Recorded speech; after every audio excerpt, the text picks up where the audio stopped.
بسم اللہ الرحمن الرحیم ان الحمد للہ والصلاة والسلام علی من لا نبی بعد اما بعد۔ والدین کی قبر کی زیارت کی فضیلت۔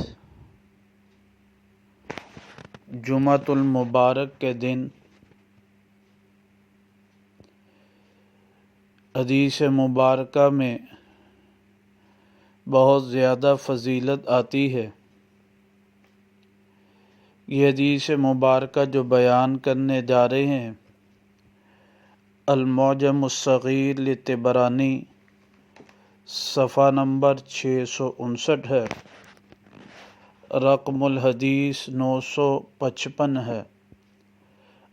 آپ علیہ الصلاۃ والسلام نے فرمایا من زار قبر ابویہ او احدہما فی کل جمعۃ، جس نے اپنے والدین کی قبر کی زیارت کی، دونوں کی یا ان میں سے ایک کی ہر جمعہ میں، غفر لہ، اس کی بخشش کر دی جائے گی، وکتب برًا، اور لکھ دیا جائے گا اسے نیک۔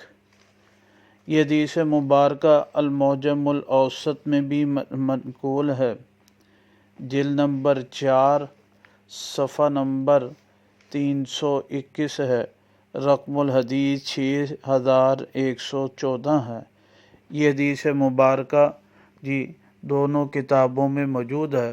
اللہ سبحانہ وتعالیٰ جن کے والدین حیات ہیں ان کی زندگی میں برکت نصیب فرمائے، اور جن کے وفات